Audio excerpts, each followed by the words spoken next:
Hall of Famer Bruce Sutter. How you doing, sir? Doing good, Danny. Doing real good. I say Hall of Famer. Has it settled in yet? You are a part of one of the elite groups, the Hall of Fame. Well, I tell Ricky all the time, how about just calling me your friend?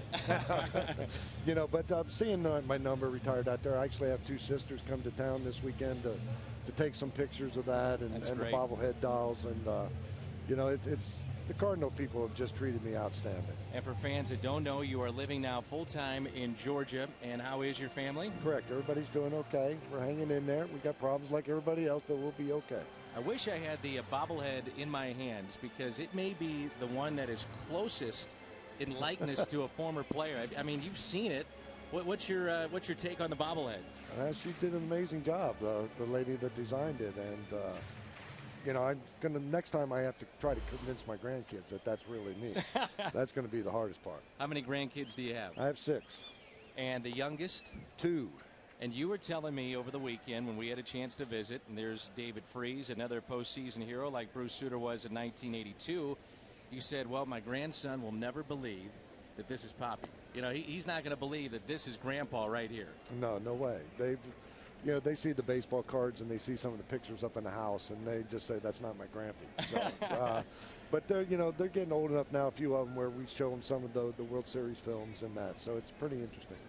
What has your day been like thus far? When did you get here, and what have you been doing? I guess I got here about 12:30, 1 o'clock. Got to see some of the guys over at the hotel. Did the signing, out in center field. What's it called? Friday Night Bash or the something Bush like Bash, that. yep. And, just thank the Coke and Dearborn people for sponsoring my bobblehead and, getting ready to go down there and see the guys. There's a ground out by David Freese.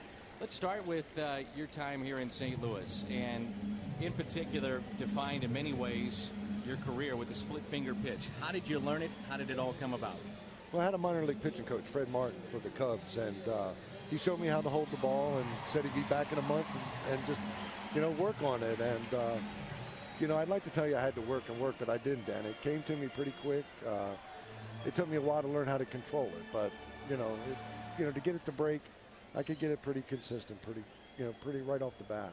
And Ricky Horton said that your flexibility, and he was serious with this, in your wrist is second to none. Ricky's serious? Yes, he was serious about this. And he also said you have long fingers. He said those 2 elements, that's what made Bruce Sutter a Hall of Famer. I just stayed away. Is this true? Well, that might be. Ricky knows everything. Just ask him. He's the color man. I know. I follow you guys. I'm being serious about this, too. You watch us every night, don't you? I watch you guys a lot, believe me. I enjoy watching the Cardinals and listening to you guys, and I like to watch the Cardinals play.